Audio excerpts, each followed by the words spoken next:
¿Semanas? ¿Días? Grabamos ayer apenas. Sí, pero... Es 5 de julio de independencia de Venezuela. De Venezuela. Ahora, Venezuela libre. Venezuela libre. Feliz 5 de julio. Feliz 5 de julio. Y de hecho, la última vez, el último episodio hablamos de Gundam, que fue el que grabamos ayer, la verdad. Y ahora tengo paral de micrófono nuevo. Sí, anda mamoncito con su paral nuevo. Ando bien mamón con este. Con su tercer brazo. Bueno, la verdad... La verdad es un brazo esa pero vaina. la verdad es que rompí la base. Sí, por pendejo esta base la rompí para el coño. Coño, pero ahora un año duró esa mierda, ¿viste? Duró un año sin KS. Sí, pero nada, ya la semana que viene vamos a tener uno para ti, así que vas a poder ser mamón conmigo también. Claro, vamos a tener unos ahí. Vamos, pero bueno. Nada, yo estaba diciendo, coño, íbamos a elegir un tema random para esta semana. Y se me ocurrió, coño, ya que es 4 y 5 de julio, vamos a hablar de algo bien nerd.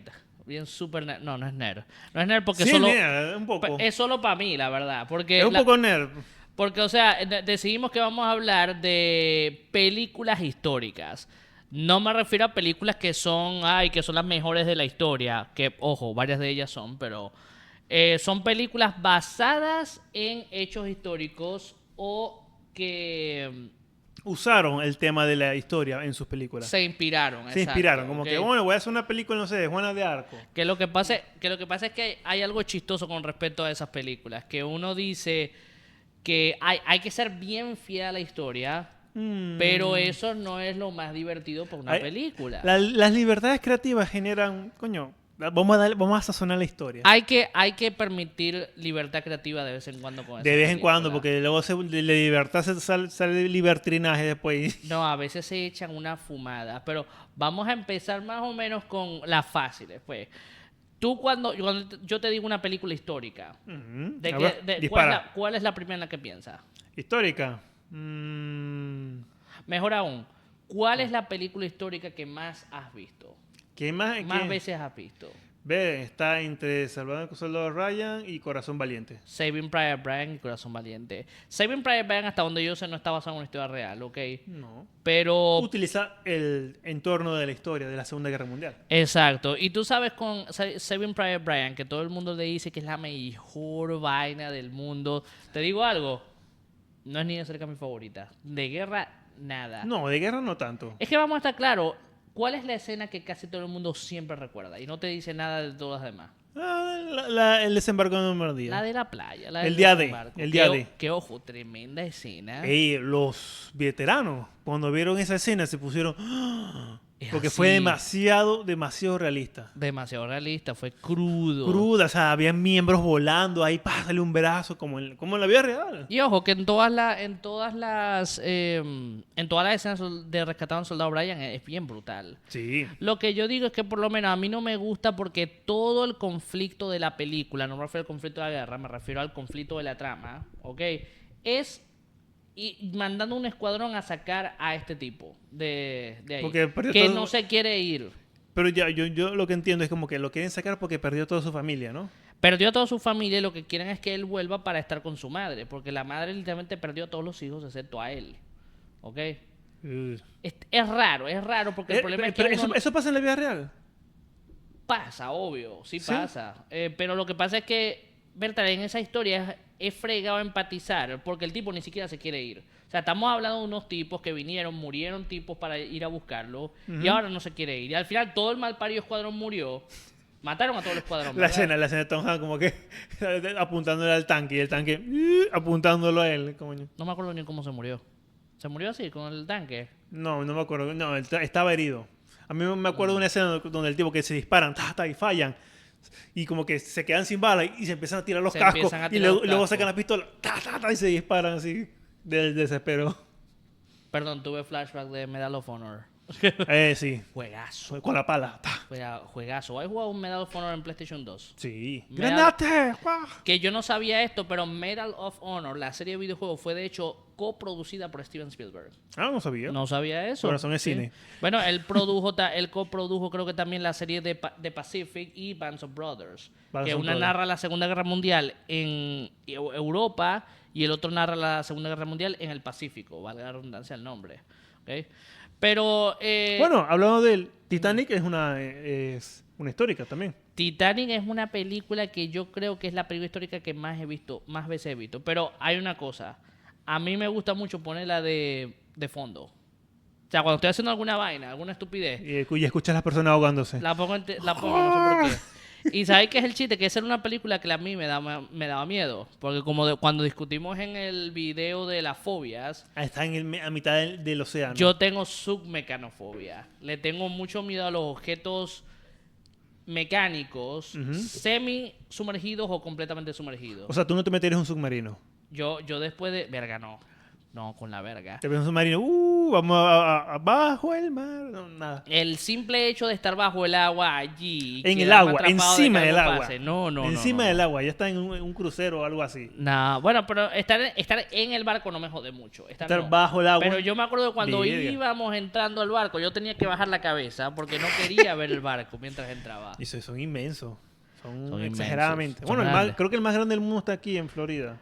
En calle aquí a veces, o sea, está aquí. ¿Crucero el crucero, barco? el crucero. Crucero sí, acaban de hacer uno, no me acuerdo cuál. Literalmente es un edificio flotante. Sí, exacto. Pero incluso ese es el crucero más grande, pero no es el barco más grande. No. Los barcos de carga solamente. Bestiales. No le llega ni a los talones. No, grandísimo. Pero nada, a mí Titanic, yo me acuerdo que yo la vi y coño, yo me cagué. Yo me cagaba cada vez que tomaba una ducha fría, que en Venezuela obviamente como no había agua caliente, había agua fría. En Maracaibo no hay agua fría. Bueno, yo cerraba y me cagaba, se me imaginaba en la escena. Jack. Coño, pero es buena película. Malparida, dame la tabla. Pero es buena película, ¿viste? Sí, es cruda. Sí. Una escena de las más crudas que yo vi fue cuando estaban rescatando a la gente, que ya han tardado mucho. Sí, algunos se habían congelado. Y estaban congelados y había una madre con un bebé así congelado. Y yo, mierda. Sí, estuvo... esa escena, mira, es cruda, pero es realista, porque eso pasó. Hay cosas que se fueron un poquito dramáticos, la verdad. Dicen que creo que la familia del guardia ese que empezó a disparar a la gente, que casi demanda a la compañía, no sé si la demandó a la productora, porque el tipo no había hecho eso en la realidad. Bueno, algo así. Es que el desespero de la gente. Pero eso no había pasado. Yo sé que no había pasado. Pudo haber pasado, pero bueno. No sabemos. No, y vos sabes no sabemos, porque él puede decir, eso no pasó, pero ¿quién es testigo? El de Titanic es una vaina que está muy bien documentada. Muy bien documentada. Literalmente es el desastre marítimo más grande de la historia. Bueno, se redimió ahí porque mató a alguien y luego se mató. No te redimes matando. Coño, no aprendiste nada de Samurai X. No te redimes matando gente. No te redimes matándote tú. ¿Y qué? Lo siento. ¡Pah! No, tú tienes que seguir viviendo. Bueno, pero no vamos a... Viviendo y sufriendo, ¿verdad? Y sufriendo. Aprendiendo. ¿Cómo es? Aprendiendo y ayudando a otras personas. Tienes que compensar. Ese es el arco de redención. No entendiste nada. Te voy a poner a ver Samurai X otra vez. Anyway. ¿Cómo me vas a poner Samurai X si yo vi... ¿cómo se llama? Vinland Saga. Que literalmente se habla de redención. Sí, pero el coño no hace nada de... Bueno, sí, sí, hace demasiado. En el manga no, tengo que no lo han mostrado. Tengo que leerlo. Hablando de Titanic, ¿vos sabías que había una película de El Hindenburg? ¿Cuál es Hindenburg? El Hindenburg fue el dirigible ese que se quemó para coño. Y básicamente todo el mundo se cagó tan arrechamente por esa vaina que literalmente acabó con la industria de los dirigibles, que en mi opinión era estúpida desde el principio, pero bueno. ¿Y qué otra? Yo también vi un documental bien interesante. Una de las primeras películas del Titanic, ¿tú sabías que la hicieron los nazis? No. Sí, señor. Que resulta que la película, la cambiaron un poco la cosa, porque la trama es sobre un oficial alemán, de origen alemán. Obviamente, él está prediciendo lo de los icebergs y los oficiales británicos, los malos de la película, dijeron, no, eso no puede ser, que no sé qué vaina. Y vos sabés, el tipo es como el héroe de la película. Creo que se estaban proyectando, ¿no? Un pero poquito, ¿eh? Sí, pero a mí me gustó demasiado ese documental. Porque hicieron un fanfic. Un fanfic, fue exacto. un fanfic. Pero lo chévere es que el documental habla mucho sobre lo ladilla que fue producir esa película. Joseph Goebbels y el otro tipo, el director de la película, verga, que eso fue un calvario filmar esa vaina. ¿Por qué? Claro, porque estaban usando efectos de punta. Imagínate lo arrecho que fue para James Cameron filmar Titanic. Imagínate en aquel tiempo, en los 40. Una ladilla. Otra, pero ya yendo un poco más de fuera del Titanic. Historia. Bueno, por ejemplo, hay mucha gente que... porque estaba viendo la película de Braveheart, ¿ok? La de Corazón Valiente. ¡Libertad! Muy icónica. ¿Qué grita así? Freedom. Pero a mí me da mucha risa que la gente se cree mucho lo que ven las películas. Es que eso es lo malo, que como creen que la película es histórica, es 100% real. Es que es un problema que yo tengo con directores como Ridley Scott. Ridley Scott es un tipo con el que yo tengo sentimientos encontrados porque el tipo hace buenas películas, pero las películas no se adaptan a un cebillo bien. Por ejemplo, Napoleón. Bueno. No la he visto todavía. Bueno, Napoleón y Kingdom of Heaven, Las Cruzadas. Kingdom of Heaven sí la vi. Yo les voy a decir algo. Kingdom of Heaven es quizás una de las mejores películas históricas que yo he visto. Únicamente, De Ridley Scott, sí. Únicamente por la dedicación que hay para las escenas de acción y lo realista que se ve. La inmersión en la Edad Media. Pero si hablamos de adaptación histórica, esa puta película es un bodrio. Como que... vamos a filmar. No, Ridley Scott se fumó una buena. Que decían que Valiant era un noble... No era un noble. Sí era un noble. Sí, pero no es como en la película. No en la película. Exacto. En la película el tipo era el bastardo de un noble, que era el herrero del pueblo donde estaba. ¿Ok? Y a él lo agarra su padre, ¿ok? Que lo dejó cuando era niño y lo vino a buscar de vuelta para que él herede sus tierras. Entonces me da risa que el tipo tiene un trasfondo, por lo menos. El tipo en la película era ingeniero militar, ¿ok? Él ayudaba a otros lords a hacer maquinaria y trucos para hacer que se fuera impenetrable una fortaleza. Exacto, el asedio, antiasedio. Pero él no era así, ¿ok? Belian no tenía esa educación. En la película tú crees que lo aprendió todo sobre la marcha. Sí, que era un genio. Mientras que en la realidad no, la realidad Belian era tremendo político y tremendo militar. De hecho, eso sí es verdad que él literalmente doblegó al ejército de Saladino en el sitio de Jerusalén. O sabes que ellos sabían que no iban a ganar esa pelea. No, es que el ejército de Saladino era demasiado vasto. Pero Belian jodió tanto durante esa pelea que Saladin dijo... Vamos a negociar. Esa parte de la película no es muy... No es muy... Como que te hacen así, como que... No es mucha mentira eso, porque resulta que Sí Belian en verdad lo doblegó tanto que tuvieron que negociar peace treaties. Porque claro, los musulmanes iban a hacer lo mismo que los cruzados habían hecho en la primera cruzada. En la primera cruzada, cuando los europeos conquistaron Jerusalén, mataron a todo el mundo. Niños, mujeres, viejos, todo el mundo. Eso fue horrible. Belian lo que trataba de evitar era que ocurriera lo mismo esta vez del lado de ellos, ¿ok? Pero claro, había pasado tanto tiempo de que que pasó lo de la primera cruzada, que en la película tratan de dejar una moraleja de que Jerusalén al final es tierra, ¿entiendes? Es pura tierra, nada más. Es tierra, en realidad, pero esa tierra la quiero. Bueno, eso es lo que dicen al final, que ¿cuánto vale Jerusalén? No vale nada. Exactamente. Saladino literalmente estaba agarrando Jerusalén simplemente para mantener el apoyo de sus generales. Exacto. ¿Ok? Porque Jerusalén tiene una importancia histórica y religiosa grande, pero no tenía ningún puto... No hay nada valor ahí. Es pura tierra. No hay oro, no hay agua, no hay carbón, no hay absolutamente nada en esa tierra. Hay tierra, mucha tierra. Sí, esa por lo menos, esa moraleja me gusta. Ahora, lo que a mí no me gustó de la película, además de las incongruencias históricas, ¿ok? Grandes.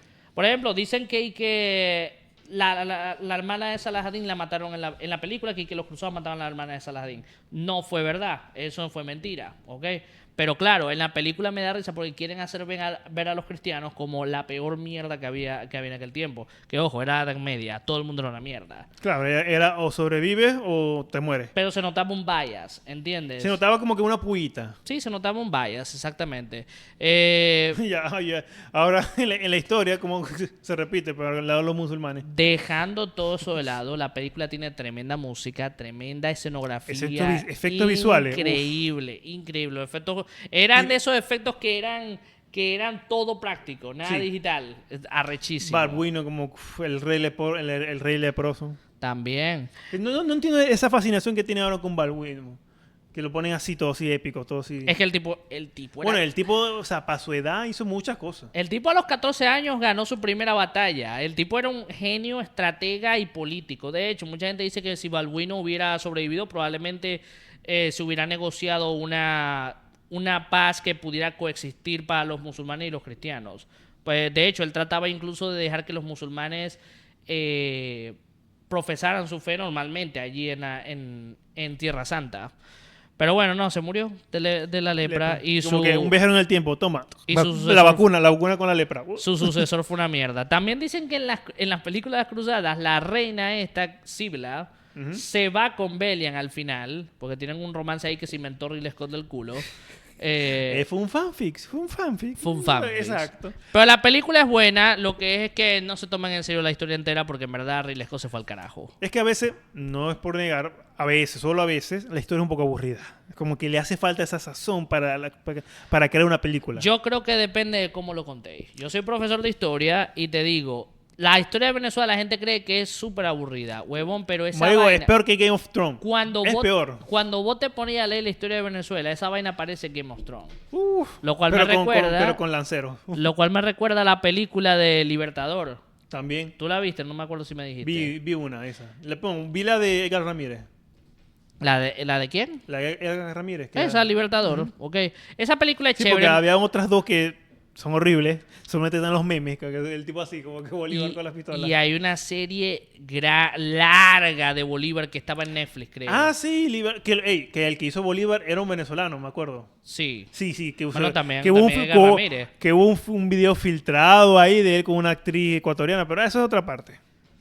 Ok, no sabía eso. Sí, pero me da risa porque como que se filtró ese video, pero él tiene su pareja, pero eso fue hace años, o sea, no pasó nada, o sea, fue triste, o sea, pero yo no te conocía en esa época. Era culo loco como Bolívar. Exactamente. Bolívar era culo loco. ¿Cómo se llama? Lo controló el personaje. A ver, esa película me pareció chévere, me pareció que era la típica película épica, no muchas cosas. El final no me gustó mucho porque no mostraban la parte de la enfermedad. Que no, me da risa, no solo eso, sino que querían implicar que a Bolívar lo asesinaron. Sí, pero que no lo mataron. No, él se murió simplemente. Él se murió, o sea, simplemente se enfermó. Claro, muchos dicen que fue fiebre amarilla, otros no saben qué fue, pulmonía, ¿no? No fue... SIDA, mucha gente... No, bronquitis. Bronquitis no, neumonía. Pues, no si tenías neumonía en esa época, estabas muerto. Creo que era neumonía. Estabas muerto. Se murió par coño. Muerto. O sea, no había antibióticos. ¿Vos sabés algo chistoso de esa película? Habían varios actores sacados del culo, ¿viste? Que, verga, chévere. Por ejemplo, ahí estaba Danny Huston. No lo conocéis de pronto, pero lo habéis visto. Si le veis la cara, lo conocéis. Okay. Otro que no sabían, había un tipo ahí que era... creo que era escocés o irlandés, que hacía Daniel O'Leary, que era un aliado de Bolívar. ¿Sabéis quién hacía qué actor lo hacía? ¿Vos te acordás de Game of Thrones? ¿Te acordás de Ramsay Bolton? Sí, el de negro, el sádico ese que cortaba. Exacto, él hacía Daniel O'Leary. Él tenía un Boston. Irlandés, Daniel O'Leary era irlandés y él fue un aliado de Bolívar, sí. Fue grande durante la independencia. Porque en esa época la gente de clase hablaba varios idiomas. Bolívar era de clase y ya pues, él hablaba varios idiomas también. Sí, no, Bolívar era un señor de clase. Era su francés, su inglés. Pero es que él pasó mucho tiempo en Europa antes de la independencia, sí. ¿no? Sí, él pasó casi todo eso. Sí. Además que cuando se casó fue para allá, pero su esposa murió. Bueno, vamos para Si acá. ustedes quieren ver algo arrecho, lean Historia de Venezuela. Esa vaina supera a la ficción de lo hay loco que es. traiciones, conquista, derrotas. Bueno, una vez los monagas victoria. una vez los monagas no empezaron a pegarle tiro a la gente en la Asamblea Nacional. No sabía eso. Sí, y creo que una vez metieron una bomba también. Eso sí, eso sí. O sea, Aunque papá, hay Game bomba. of Thrones, esa vaina. Sí, no joda. Game of Thrones. A ver, hay otras películas como por ejemplo, verga, Troya. Esto es interesante. Ahorita va a salir La Odisea. Uy, Dios mío. La Odisea que es básicamente como ¿Cuándo una la vemos? secuela. ¿Cuándo es que sale? Hay que verla porque yo me quedé picadísimo y me iba a dar un ataque cuando vi ese tráiler. La escena, porque transmite tanta tensión la escena. Ojo, creo que vendieron bien esa escena. Cuando están invadiendo Troya, que hicieron el caballo, que apuñalan el caballo y ¡buah! Apuñalan a uno y alguien le tapa la boca al otro y al otro con una sábana, con una toalla, no sé qué, le limpia la sangre de la espada y el tipo apuñalado. Pero, mira. Mañana se estrena en Londres. Ok, o sea, es la premier, pero se estrena el 17 de julio aquí en Estados Unidos. Ok, 17 de julio, bueno, ya tenemos la yo te voy a decir algo interesante sobre eso. Cae viernes. Que esto fue lo que sacó todo esta idea de que yo dije de las películas de historia. Mundial, sí. Que esto empezó que la gente estaba diciendo, ay, la Odisea no tiene que ser perfectamente adaptada a la historia porque es fantasía. La Odisea, obviamente, señores, la Odisea no es real, es una historia famosísima que creo que es la aventura por excelencia. La aventura épica. Todo está basado en la Odisea. Entonces, ¿qué pasa? La gente dice que están haciendo demasiados cambios. Vos sabéis, cambiando razas, típico de Hollywood. Cambiando las armaduras, la estética griega, que no sé qué. ¿Sí? Entonces me da risa esto. Esto es chistoso. Porque Christopher Nolan dice que quiere hacer las cosas siempre realistas. Que las quiere hacer grounded. O sea, más terrenales. A mí me da risa porque eso no es verdad. Christopher Nolan trayendo ¿cómo se llama? Un cíclope de verdad al set. Como que, ¿qué? ¿Dónde conseguiste eso? No, lo cloné. Exacto, me refiero. Él quiere ser tan realista posible, pero cuando se trata de la estética no la hace bien, ¿ok? Intencionalmente asumo por rule of cool, vos sabéis. Quiere algo que se vea chévere. Ok, entonces no mientas. ¿Ok? No digas mentiras. Otra cosa. Troya. Troya es otra historia inventada. Mucha gente mezcla esta verga. Que mucha gente dice, no, Troya no fue real. Mentira. Troya sí existió. Sí. Y tenía sus murallas impenetrables, sí es verdad. Sí, eso se sabía. Lo que pasa es que es una ciudad que quedó completamente destruida. Sí, le hicieron mierda. O sea. No quedan casi registros, ¿entienden? Lo que pasó fue que hicieron la historia de la Ilíada, que es básicamente precuela de la Odisea. Exactamente, la parte 2. Y bueno, que si tú lo lees, esa mierda parece el Señor de los Anillos, porque se involucran los dioses, mandan caballos de agua, de toda verga. Sí. Es una locura esa guerra. La espero de Christopher Nolan. Nada pareció a la película que hicieron, que es una película, de hecho, grounded, mucho más grounded, mucho más usaron muchos extras. Las armaduras eran más parecidas, la estética era más parecida, pero no completamente. Si vos veis las armaduras que hacían antes, en la edad de bronce, eso es una locura. Vos no sabías cómo podían pelear en esa mierda. Era como las de Minecraft. Entonces, por lo menos, en la película deciden, vamos a usar puras vainas de cuero. Que eso es lo que usan Aquiles y los demás. Usaba un cuero endurecido. Los mirmidones. Claro, usaba cuero endurecido. No, es puro cuero, la verdad. Bueno. Por eso era una mierda esa armadura. Y ahí es cuando uno dice, ¿qué tanto tienes que adaptar bien una serie para que sea creíble o para que por lo menos se le respete? Creo que es contar bien la historia también. Si los temas están intactos y tú no mientes diciendo, ay, que eso no importa. No, sí importa, porque ¿sabes cuál es el problema? Que mucha gente se toma, obvio, no es la tarea del cineasta, del director o el del escritor, cuidar que la gente no sea bruta y confunda la realidad con la ficción. Exactamente. Pero la cosa es que tú también tienes no un deber, sino... O sea, si tú estás adaptando una historia que ya existe, hay cierto nivel de respeto con la que tú tienes que tratar esa historia. Sí, no ¿okay? es como que no te vas a todos los personajes los vas a cambiar o vas a inventarle una historia independiente a cada uno. O una trama súper complicada, pero no la cuentas, sino dices que la persona lo tiene. Yo como que, ¿para qué? Entonces, Es irrelevante. Ridley Scott es el mayor culpable de eso. El tipo dice, pero ¿qué importa? Esos son historiadores, no, chicos. Si se ve chévere en la pantalla, no importa. Y yo, métele una bueno. explosión ahí de fondo. Qué bueno. Ay, no, que Napoleón no le disparó a las pirámides, pero ¿qué importa? Se ve cool. Yo soy el director y si yo quiero que mi personaje le dispare las pirámides, yo lo hago. Entonces, esa actitud me parece una mierda. Me parece una mierda porque parece Ojo, un joke. si lo hubiera hecho, coño, es demostrar poder en la historia. No, pero lo que pasa es que eso es de pajúo. Es pajúo, pero es demostrar poder. Mira, yo mando aquí. ¿Sabes cómo mando? Mira, vuélame esa pirámide. ¡Pah! ¿Ves que yo mando? Así. Pero Napoleón no hizo eso porque Napoleón pero... respetaba a Egipto. Napoleón era un otaku de Egipto. ¿No sabías eso? Le gustó el faraón, quería ser un faraón. Quería ser un faraón, quería revivir a Cleopatra. ¿Cómo que voy a revivir a Cleopatra? No, que él era fan de Cleopatra, ¿oíste? Él estaba obsesionado. Pero nada, ni estaba su Cleopatra. No lo culpo, dicen que era muy bella. Increíble, mijo. Sí, pero como no hay registro de cómo era, Sumo dice que todo el mundo que la veía caía. No, vos sabéis ese documental de Cleopatra. No sé si lo exageraron un poco. Bueno, también. vos sabés que en ese documental de Cleopatra están diciendo que era de color. Y yo digo... No, y los egipcios se picaron. Claro que se picaron. Y es que dicen, mira, me da risa. Porque ella no era de color.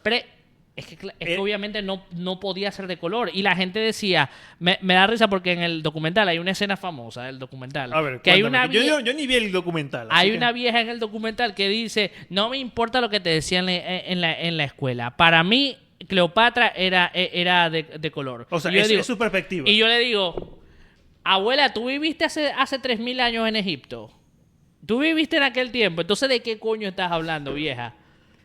Yo digo, mira, y la gente dice, ay, pero ¿por qué si hay mucha mezcla que no sé qué? Ahorita, pero en aquel tiempo recuerda que eran realezas que no se mezclaban ni siquiera con otra gente, se mezclaban entre ellos. Es que era peor, porque ni siquiera era endogámico. No era una dinastía que se mezclaba con otras realezas, no. Literalmente la dinastía de Ptolomeo, que era la de Cleopatra, marico, se mezclaba con todo el mundo, se mezclaba nomás con ellos mismos, se casaban entre hermanos. Se querían Targaryen. Exacto, se querían Targaryen. Pero a ellos no les funcionaba. Ay, verga. Y entonces esos venían de los macedonios, que obvio no eran... Yo digo, puede ser, no sé, puede ser trigueña, un color canelita o blanca, no sé. No, bueno, exacto, pero... Recuerda que ellos no pasaban sol tampoco, ellos estaban adentro de sus palacios. Que en realidad el término sangre azul viene de los reyes que eran tan pálidos que no tomaban sol que se le veían las venas y la gente pensaba que tenía sangre azul. El término sangre azul viene de eso. Exactamente. Porque no tomaban el sol. Coño, ¿viste, señor historiador, con ese dato salvaje? Oye, un datito. Dato salvaje histórico apareció. Porque es sangre azul. Sangre azul viene de eso. Nice. A ver, otra película, esta es interesante. Me tiré un facto. Esta es una de mis películas favoritas de todas, ¿cuál? Que se llama El Patriota. El Patriota. ¿Vos sabías que el fantasma, el Tomahawk, ¿te acuerdas? ¿Vos sabías que tenía una versión extendida? No. ¿Quién? Yo me vi El Patriota... ¿Quién hizo eso? ¿Zack Snyder? No. Yo vi El Patriota miles de veces allá en Venezuela. Y aquí cuando llegué para acá, fui a una venta de garage y encontré el Blu-ray del Patriota. Cuando veo versión extendida y yo... Y cuando veo, verga, buenas escenas agregadas. Esa película también es un bodrio histórico de vez en cuando.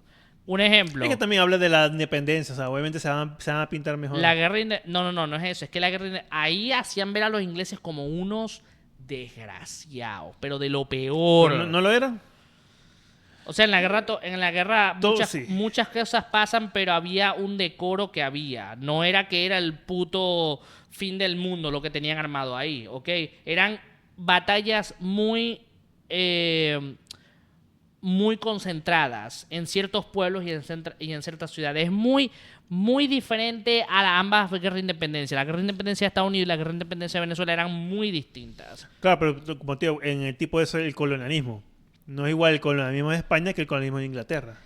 Exacto. Yo sé que el colonialismo de España fue como una asimilación. El colonialismo, tengo entendido, pero rectifícame si me equivoco, pero el colonialismo de Inglaterra era, yo mando, no, mátenlo, no mezclamos con nadie. No y robamos, y la clásica, robamos cosas. No exactamente, porque también resulta que era un juego político que estaban teniendo Inglaterra y los demás países, porque acuérdate, Francia estaba intentando desestabilizar a Inglaterra y por eso se aliaron con los americanos, ¿ok? Lo mismo pasó con España. España se desestabilizó también cuando Napoleón tomó el control de España. Así que, al rey de España, déjame pasar, y voy a invadir Portugal, pero no me vas a invadir. No, claro que no. Invadido. Portugal también. Bueno, los reyes de Portugal tuvieron que huir a Brasil. Sí. Tuvieron que gobernar desde ahí. También en Brasil se dio la independencia de manera muy distinta a Venezuela. Sí, verdad. Pero Venezuela el problema es o sea, prácticamente la independencia se la debemos también un poco a Napoleón. Porque ayudó a esta de bola. Napoleón desestabilizó España a un nivel que aquí los virreinados podrían hacer lo que dé la gana. Es que Napoleón básicamente reinició todo. Porque mucha gente dice, la Revolución Francesa. Sí, fue importante. Pero la importancia de Napoleón es que el tipo literalmente, prácticamente desmanteló todo el sistema de gobierno de toda Europa.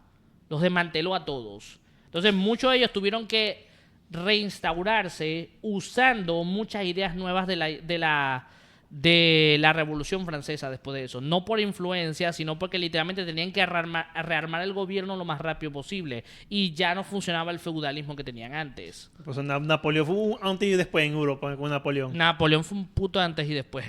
No, es que fuera joda, era un genio también. Bueno, Napoleón. Italia se volvió un reino después de que Napoleón. Antes Italia era un puñado de reinos separados. La República de Venecia, la República de Florencia, el Reino de Milán. Me unen a todos esos italianos, por favor. Los territorios papales, todo eso estaba separado. Papá, llegó Napoleón y desmanteló toda esa mierda. Puso orden, mira, todos son una sola, ya. Sí, y cuando se fue, quedó la bota. La bota de Italia. Quedó la bota de Italia. Pero qué arrecho. Entonces, esa es la cosa. La guerra de independencia de Venezuela fue mucho más brutal. Y al final incluso quedaron puros warlords, o sea, puros señores de la guerra. Sí, Páez era uno. Señores feudales, ¿no? Algo así como un señor feudal. Los warlords. Exacto, que tenían sus propias milicias armadas privadas. Entonces se vivieron peleando entre ellos durante la guerra de secesión y después fue que los unificaron, que fue Antonio Guzmán Blanco, Trabuco, el desgraciado ese. Ese bigote. Sí. Entonces, me dice porque siempre lo dibujaban con un bigote así súper potente, ¿no? La guerra de independencia en el Patriota la marcan como de una manera más brutal, pero en realidad no fue así exactamente. Pero sí quemaban casa con gente. Era para demostrar que mandaban. Recuerda que ellos tienen que demostrar que no pueden ser débiles absolutamente en nada. Tengo que investigar esa vaina, pero yo estoy casi seguro que no. Los ingleses no estaban... No quemaban casa. Eso. Es que no estaban atacando a los civiles. No, los civiles el no. Punto no a los traidores o a los que pensaban. Es que el punto no era atacar a los civiles y tampoco había tantos testimonios de que literalmente te querían doblegar a los civiles, que de pronto ese era el problema. Pero para acordar también que la milicia, el ejército inglés también estaba ¿cómo se llama? Outnumbered. O sea, en verdad no estaban en condiciones para pelear una guerra de ese tipo. Y por eso porque obviamente... tú ves el tamaño de Reino Unido, de Inglaterra, a Estados Unidos, que fue su colonia, pasaron varios siglos, varios tiempos. Obviamente, todo eso se va a repoblar, todo eso, y si ellos se quieren independizar, obviamente son más que ellos. Sí. Es como la de Bicho. Mira, nos superan 1-5. Tenemos que poner orden aquí. 1-100, creo que. 1-100. Tenemos que poner orden aquí. Porque si uno se revela, todo se revela. Hay otra película de Ridley Scott también.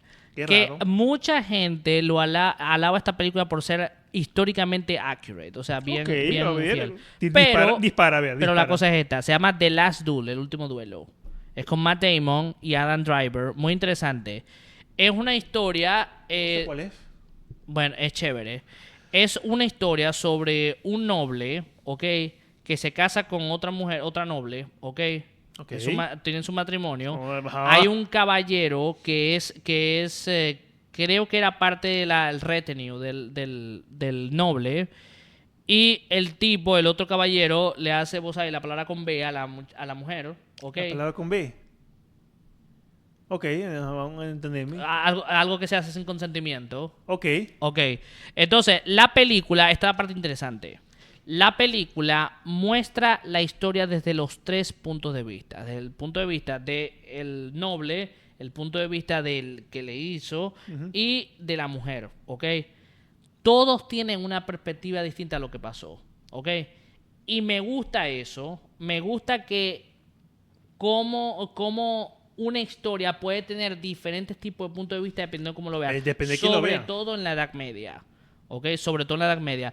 Resulta que este tipo le hace lo que le hace a la mujer y después el noble reta un duelo al otro tipo en honor, a modo de juego, a modo de juicio, tú sabes. O sea, no va a haber juicio, va a haber trial by combat. Es que antes era tenerte un duelo. O sea, bueno, era raro ya en aquella época, claro, por eso se llama el último duelo. Creo que hubo también en Latinoamérica, creo que hubo un último duelo registrado que fue en Chile, que eran 2 gobernantes. Estaba en la Cámara de Representantes y como que me hiciste esto, me faltaste el respeto. No, fue un argentino, me acuerdo. Me faltaste el respeto cuando esto es un duelo. Duelo con espada. ¿Con espada? Son con espada, porque prácticamente chévere. era europea Argentina en esa época. Duelo con espada. Ahorita te lo busco y te lo voy a mostrar. Bueno. No murió nadie, pero como que ya. Okay, qué decepción. No, pero se rasparon horriblemente porque era sin camisa. Antes los duelos sin camisa, sin espada, dale, así. Y el tipo, porque el tipo era normal y el otro era un gordo, así. El que ofendieron el gordo. ¿Y quién ganó el gordo? Bueno, fue un empate, pero se jodieron entre ellos. Ok. Pero hacen el duelo. Hacen el duelo. Bueno, eso es al final. Okay. Pero la cosa es esta. Lo que a mí no me gustó de la película es que te enfrascas tanto en mostrar estos puntos de vista para que tú hazte una idea de lo que pudo haber pasado realmente o deja el misterio. El problema es que al final la película dice que lo que vio la mujer fue la verdad. Y yo... Ok, entonces... Bueno, porque prácticamente se lo hicieron a ella y es su punto de vista. Es su perspectiva. Exacto, es el punto de vista, pero esa era lo chévere de la película, que tú... Porque lo que pasa es que, por ejemplo, en el punto de vista del noble, él era buenísimo, ¿ok? Entonces había... Él era la víctima, las cosas malas le pasaban a él, ¿ok? En el punto de vista de la mujer, el tipo era un desgraciado todo el tiempo. Y yo, entonces no entiendo. Pero como era la Edad Media y los hombres eran malos, ese es el punto de vista que hay que creer de la mujer. No es por ser antifeminista, ¿ok? Lo que digo es que claramente el punto de la película era retratar 3 puntos de vista de un mismo caso. Y ver cómo la moral y la historia se puede tergiversar dependiendo de quién la vive o quién la ve. Eso sí, okay. Está muy interesante. Porque claro, deja muchas incógnitas. Pero ya cuando eliminas el secreto y dices, no, esto fue lo que pasó, lo demás parece simplemente relleno. Bueno, como dice, uno es el malo en una historia mal contada. Porque te cuentan la historia 3 veces, básicamente. La misma historia 3 veces, pero por diferentes puntos de vista.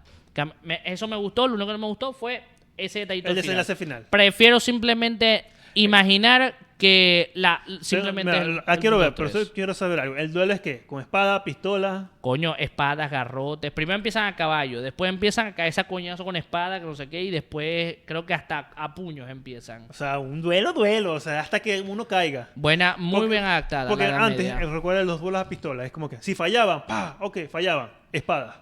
Y agarraban espada. Sí. En el caso de que fallaban. Hay mucha gente también que hablan del whitewashing. ¿Cuál es el whitewashing? Que cambian un personaje de alguna etnia y lo cambian a ser blanco, ¿ok? O al viceversa, lo cambian a ser negro. Sí, ahorita lo están haciendo más viceversa. Pero la cosa es que también hay películas que lo llaman el White Savior Syndrome, ¿ok? Que tienen que insertar al protagonista blanco en una trama de un lugar étnico, de alguna trama extranjera, y ellos son el héroe. Un ejemplo, El Último Samurái. Yo digo algo, esa película a mí me encanta. ¿Okay? Es buena. Creo que tiene un muy buen respeto por la cultura japonesa y de cómo estaba erosionando bastante la cultura de los samuráis. Claro, porque lo estaban obligando al país a modernizarse. Sí, exacto. Pero la gente se concentra mucho en el hecho de que, están diciendo que Tom Cruise era el último samurái. No. Si prestas atención... Es la época, o sea, todos los últimos samuráis que estaban ahí. El último samurái. Él no es el último samurái, él es el narrador de la historia. Exactamente. Exactamente. Pero la gente los que quieren ver, mira, si tú quieres ver que él es así, el malo, porque es el blanco estadounidense que viene a hacer, lo vas a ver. Si tú lo estás viendo en nuestra perspectiva, que coño, él ayudó y está narrando la historia, también. Es como lo mismo, son perspectivas. Si tienes esa perspectiva mala de que, ay no, el hombre blanco extranjero llegando a un país a salvarlo. No, no es eso. No es eso. Y también es esto, hay una cosa que la gente tiene que saber. La cultura de los samuráis era una completa mierda. Sí, ellos empezaron como que a blanquear muchos siglos después. No, es que te explico lo que pasa. Resulta que cuando inicia el shogunato Tokugawa, que duró bastante tiempo, eso fue después del... Creo que 300 años, ¿no? ¿Cuándo fue que se encerraron? Como 400 años. Más o menos, ¿ah? La Sengoku Jidai, que fue el periodo de los Warring States, fue cuando gana el shogunato Tokugawa, ¿ok? Y se cierran básicamente a todo el mundo. Sí. Y algo pasa. Resulta que el tipo desarma a todo el mundo. Les quita las armas. Sí, bueno, que ahí salieron varias armas que lo hicieron los granjeros para defenderse. Sí. Los nunchaku, los kunai, todas esas armas vienen de esa época. Que ellos se fueron a el bob, que es un palo, también. Entonces resulta que el sistema de meritocracia que habían hecho para que unos aldeanos, unos plebeyos ascendieran al rango de samurái y noble, él eliminó eso, ¿ok? Ya empiezas en tu clase aldeano y ahí te mueres, ¿ok? Como en la Edad Media. Como en la Edad Media. Entonces no te podías volver samurái. Y eso fue... Y después... Pero eso también se hizo que para controlar a la gente que no podía ascender. Para controlar. Lo irónico es esto. El shogun que instauró esto fue un tipo que empezó como plebeyo y se volvió hasta el rango de shogun. Mierda. Sirviendo al shogunato Tokugawa. Se volvió admin. Exacto, porque él sirvió a Oda Nobunaga, sí, el que inició todo esto. Pero al final él murió antes de que terminara la murió campaña. Quemado, es verdad. Murió antes de terminar la campaña. Pero ¿qué pasa? Que el lado malo es que literalmente pasaron siglos sin ninguna guerra y sin ningún conflicto, además del de Corea, que ocurrió unos años después de establecer el shogunato. ¿Y qué sucede? Se erosiona el estatus de los samuráis, porque son guerreros que ya no son un cebillo, simplemente se ponen a hacer de bullies, ¿ok? Y los comerciantes empiezan a ganar dinero, se empiezan a desarrollar ellos solitos y crean una casta entera, una casta distinta, que antes los comerciantes eran cualquier vaina, pero ahora los comerciantes eran la única verdadera clase que sí estaba prosperando. Claro, porque chambeaban, coño, trabajaban. Y los samuráis, el samurái que no peleaba, no hacía cobre. Por eso es que empezaron los ronin, los tipos que empezaron... No mercenarios. Mercenarios prácticamente. Hay muchas películas sobre eso. Está Seven Samurais, está Yojimbo, todas esas buenísimas, todas de Akira Kurosawa. Como el viejo Ronin, 47 Ronin. Exacto. Entonces, ya para cuando llega el último samurái, los samuráis simplemente están tratando de seguir teniendo un cierto control sobre Japón, pero ya no lo hay. Los que los controlan son los comerciantes. Muchas familias, como la de Mitsubishi, todas ellas salieron de esa época de comercio que aplastó completamente a los samuráis. Eso la película no te lo muestra. Claro, porque ya es más avanzado. Muestran a los samuráis como un aspecto más espiritual más tradicionalista. Más tradicionalista, que es el progreso aplastando la tradición. Cuando no hay que ignorar la mierda que los samuráis tenían. Pero bueno, interesante la película. Es que romantizaba mucho los samuráis. Vean la película. La película de la samurái a mí me gusta, sí. pero les recomiendo que lean también sobre esa historia porque es muy, muy interesante. Del Sengoku Jidai y la caída de los samuráis. Creo que voy a dejar un link aquí abajo para Extra History. Es un canal muy bueno sí. que detalla muy buenas historias y están todas con subtítulos en español. Así que la pueden ver chévere. Ok, vamos a ver. Yo no sé... Coño, si yo tendría que elegir una serie histórica, que es la mejor histórica, sería Chernobyl. Confirmado. Chernobyl es wow. Tú sabes que yo no sabía lo grave que fue el desastre de Chernobyl hasta que vi esa serie, en verdad. Porque la gente dice, ocurrió un desastre en Chernobyl, el lugar quedó completamente abandonado y ya no se puede entrar porque quedó contaminado. Eso es malo. Pero lo que yo no sabía es que en verdad, si no hubieran trabajado para contener ese desastre, hubieran causado un desastre que hubiera literalmente matado a la mitad del planeta Tierra. Porque hubiera dejado Rusia, Europa y parte de Asia completamente inhabitable. O sea, quedaría solamente América y parte de Europa, pero poquita. Porque resulta, y me disculpan si no creo que esto es lo que entendí, ¿ok? El reactor nuclear se estaba derritiendo junto con todo ese material nuclear radioactivo. Y generaba humo, el humo radioactivo ese. Sí, pero lo que pasaba era que el reactor se estaba derritiendo y estaba penetrando las capas de tierra e iba a llegar a una reserva de agua subterránea que literalmente iba a contaminar toda el agua de Europa y parte de Asia. Creo que eso es lo que entendí. Por eso es que los mineros estaban armando un muro de concreto que pudiera contener eso y ahí se terminara de enfriar el reactor. El reactor derretido. Derritiéndose ahí. Sí, una locura. O sea, hay un reactor, hay material radioactivo sólido debajo de Chernobyl. Sí, claro, es literalmente metal derretido. Metal radioactivo. Claro, porque recuerda que es un mineral, el mineral que utilizaban para la radiación. No me acuerdo qué. Uranio enriquecido. Derretido ese mineral con la tierra se volvió una pasta. Exacto. Que brotaban parte, que es la famosa pata de elefante que decían. Sí, que no te puedes ni acercar a ella. Sí, el que tomó la foto y el que estaba tomando muestra, créeme que hace años que no están vivos. No, se murieron fácil. Y tú sabes algo chévere que hicieron en esa serie. En esa serie los tres protagonistas son el doctor Valery, que no me acuerdo el apellido, que él fue básicamente el que expuso de verdad la falla que había en los reactores RM Cave que estaban usando en Rusia. Después está, creo que el nombre era Boris, el compañero, que el tipo es como un secretario de construcción... creo que era un secretario de minería o algo así. Sí, tengo que verlo otra vez.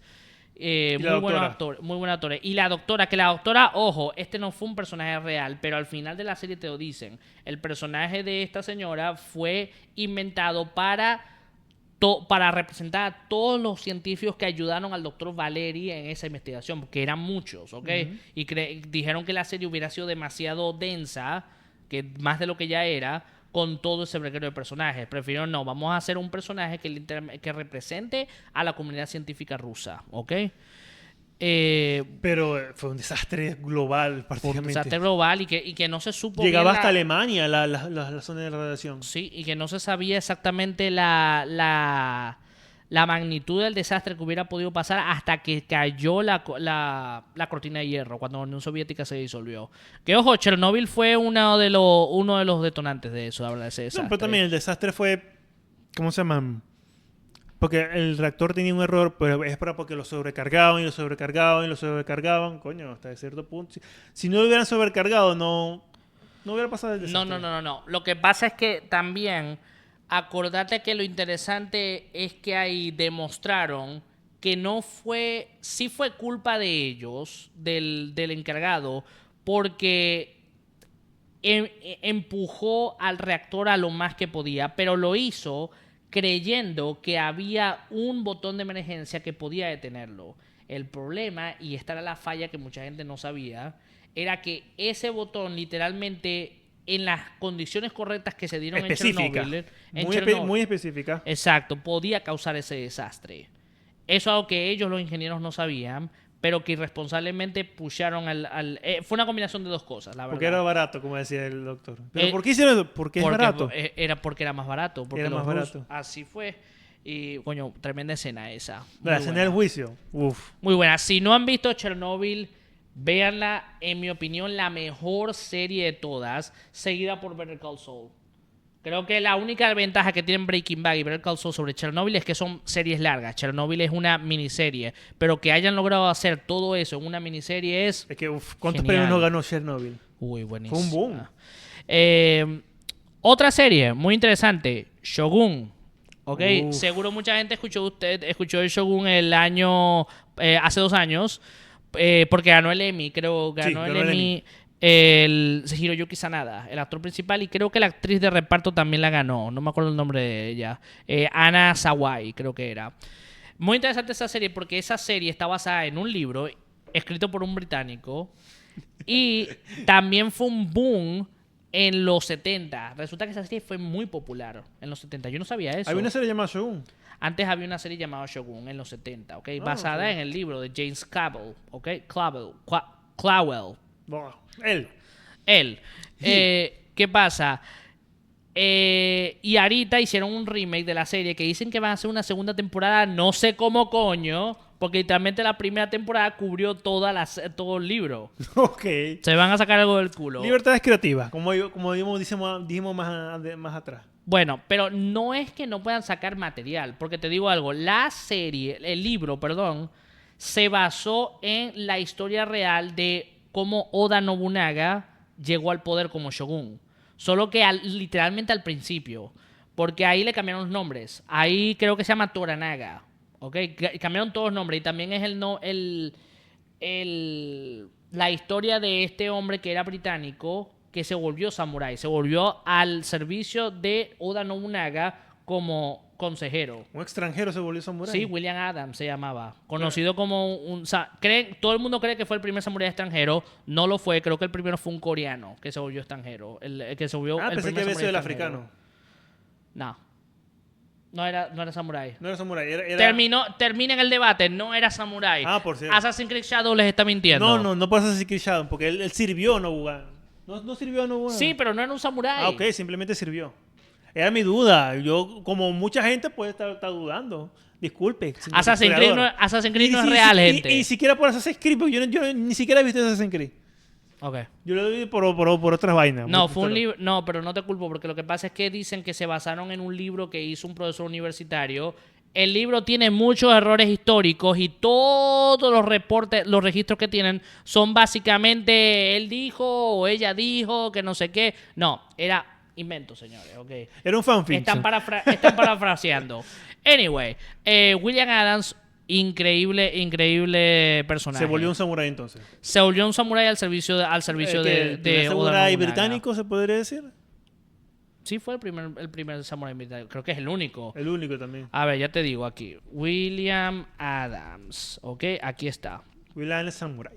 William Adams samurái. Voy a poner, aquí está. Aquí está. Aquí está su dibujo. William Adams. Lo voy a poner en español para que poder leer más fácil. Ajá. William Adams, nacido en Gillingham, en el Reino Unido, fue un navegante inglés que viajó a Japón y se cree que fue el primer británico en llegar a este país. No sé si es verdad. Oh. Sirvió de inspiración para el personaje de John Blackthorne en la famosa novela de James Clavell, Shogun, y como inspiración para el William del videojuego Nioh, de Fumiko Yasuda y Yosuke Hayashi. Poco después de su llegada a Japón se convirtió en un importante asesor del shogun Tokugawa Ieyasu. Fue el sucesor de Oda Nobunaga. Okay. Y construyó para él un barco a vela de estilo occidental que fue el primero de este tipo hecho en Japón. Adams fue más tarde figura clave en el establecimiento en Japón de oficinas comerciales de Países Bajos e Inglaterra. También fue una parte muy importante en el llamado comercio con barcos del sello rojo a lo largo de Asia, fletando y capitaneando varios barcos a vela por el sudeste de Asia con fines comerciales.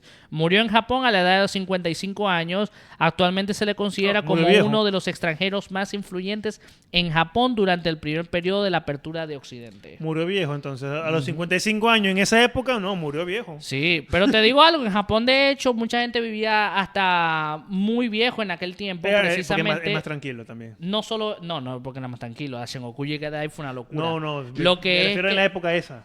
Lo que es que mucha gente no sabía esto, pero los japoneses, incluso en aquel tiempo, eran mucho más higiénicos que todo el resto del mundo. Sí, ellos sí se bañaban. De hecho, en el libro y en la serie, dicen que, verdad, estos europeos siempre están apestando, que no sé qué vaina. Siempre los llaman que hablan. No, y que no se va a bañar y que, pero me bañé hace 2 días. Y es como que. Hace una semana me bañé. Y hace una semana me bañé. Y yo, ¿cuándo bañaste, coño, tu madre? Y todos lo miran así como que. Horrible. Europeos. Y hay bueno, otra... creo que el término de los europeos que huelen feo es también por eso. Sí, exacto, no se bañan lo suficiente. Que ojo, hay muchas cosas que hay que desmentir sobre la Edad Media, pero eso lo podemos hablar después. Está muy interesante ese tema. Pero sí, Shogun muy buena, esa sí se la recomiendo. Recomiendo leer el libro también porque es un libro que es chévere porque la escribió un británico, pero se muestra muy bien el choque de culturas, de que cuando Blackthorn llega al país no entiende mucha de la cultura que tienen los japoneses, con respecto a la muerte, con respecto al sacrificio, con respecto al honor, todo eso. Obvio, no vamos a hablar de honor sobre los samuráis, porque los samuráis eran de lo peor cuando se trataba de honor, pero es un mito. De hecho, eso es un mito de las películas, de que los samuráis eran más honorables. No, ¿sabes quiénes eran más honorables? Los ninjas. ¿Sí? Irónicamente, sí. Irónicamente los ninjas. Es al revés, a los niños los ponen como traidores, que atacan por la espalda, que hacen esto. Bueno, por ejemplo, el legendario Hattori Hanzo fue un ninja famosísimo durante ese periodo del Sengoku Jidai, que sirvió a Oda Nobunaga. O creo que lo trató de matar. Bueno, ninja al fin. Sí, señor. Pero bueno, nada. No sé si tienen alguna otra película que nos falte por ver. Hay muchísimas. Sí, hay muchas para ver. Pero yo creo que todas las importantes yo ya las puse, las que quería poner. Sí, porque estaban esas. No hay muchas películas que hablan así de historia histórica, pero que tengan su sazón extra. Mi punto es que usen estas películas como abrebocas. Exacto, la inspiración de la serie está bien. Úsenlo como abrebocas para en verdad investigar sobre esos hechos, porque obviamente la película ni lo va a adaptar completamente bien, a veces ni siquiera bien, pero por lo menos te puede abrir el interés a lo que pasó en verdad. Y bueno, así es que uno se interesa en la historia, yo creo. Claro, porque tú puedes utilizar parte de esa historia para hacer una buena serie. Sí. Ejemplo, no sé, bueno, utilicé mal buena serie. Ejemplo, Batman Ninja. Verga, no la que vi. Ni siquiera es ninja, es samurái, por cierto, porque no es ninja. Él se vuelve un samurái, no se vuelve un ninja. Sí, pero no la vi. La que iban a hacer, la de Batman Azteca. La hicieron. La hicieron también. Nunca la vi ni me Yo tampoco interesa. la vi, pero mucha gente se quejando. Es que es raro. Puedes utilizar la historia de los aztecas y los españoles, chévere, y meterle cosas. Meterle a Batman, bueno. Es que qué verga, o sea, es tan paradójico Batman azteca, porque los aztecas eran unos desgraciados. Yo sé. Los aztecas eran tan horribles, ¿ok? Que las otras tribus alrededor se aliaron con los españoles, con los extranjeros. Con Germán Cortés, porque odiaban así tanto a los aztecas. Bueno, lo mismo pasó en la India. Verga, lo de la India es profundo, ¿viste? Lo de la India es una historia, mira... Que utilizaron que no podían con ellos. Bueno, vamos a leerlo con los británicos para que nos ayuden a sacar esto. Lo sacaron los británicos. Me gusta esta tierra. Extra History tiene una historia muy interesante sobre eso, sobre India. Así que sí, vayan a ese canal si quieren saber. Hay muchísimas historias diferentes que pueden ver. Y todas, en todos los idiomas. Todas con subtítulos en español. Así que español, véanla. Inglés, francés, todo lo que te quieras. Entonces nada, señores, suscríbanse. Si no se han suscrito, pongan la campanita. Pongan la campanita para cuando subamos un nuevo video. Y dejen sus comentarios, díganme cuáles son sus películas históricas favoritas, algunas que no mencionamos, díganos su opinión sobre ellas, si es importante ser fiel, si no es importante ser fiel a la historia, como ustedes quieran, ¿ok? Entonces nada, gente, feliz domingo y disfruten el Día de Independencia, ¿ok? Y el resto del mundial. Ahorita voy a ver el partido de Brasil y Noruega y estoy bien cagado. Ustedes probablemente en los comentarios me van a decir, Guillermo, si ya eso pasó, que no sé qué vaina. Bueno, no lo he visto, ahorita lo voy a ver en una hora. Estaba cagado con el de Brasil, estoy cagado, el de Argentina, Cabo Verde, que todo joda. Estoy cagado. Verde. Pero, ¿sabes qué es lo chévere con lo de Cabo Verde y lo de Paraguay? Todo puede suceder. Ya me di cuenta que el mundial, esa es la magia del mundial, todo puede pasar. Y ojo que no odio a Noruega, la verdad. Lo único que no me gusta de Noruega es que ya creo que no se merecen ganar. ¿Por qué? Porque fueron unos cagados en los grupos. Hey, no, tenías la oportunidad de entrenar a tus jugadores a enfrentar al posible campeón y no la tomaste.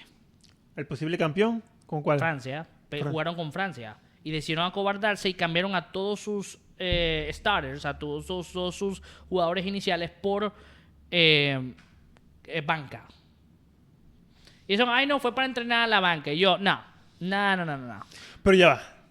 Ese juego que empataron, ganaron. ¿Qué? Perdieron por coñiza, por goleada. Perdieron por goleada sabiendo eso porque decían, ya estamos calificados, ya no hace falta. Como para entrenar a su banca. Esa es la excusa, pero no es verdad. O sea, si tú ya clasificaste y dices, bueno, no voy a usar esto, voy a entrenar a la banca para que sepan qué es a lo que se enfrentan a futuro. Si tú vas a competir, vas con la intención de ganar, ¿ok? Pero si ya aseguraste algo. Eso es una marca de cobardía, en mi opinión. Pero bueno, es el punto de vista. Tú lo ves. Pero bueno, no es culpa de los jugadores, es culpa del director técnico que es un cobarde. No lo voy a culpar a ellos. Ojalá den tremendo juego hoy. Ojalá den tremendo juego. Porque me gusta eso. Eso de los vikingos haciendo está buenísimo. ¿Tú no viste el congreso de Noruega? Sí, Ok, vamos a hacer. Hicieron así todos al mismo tiempo. Y la afición. Están remando. Exacto. Bueno, nada, gente. Nos vemos en el futuro y nada, pasen buen fin de semana. Bye. Bye.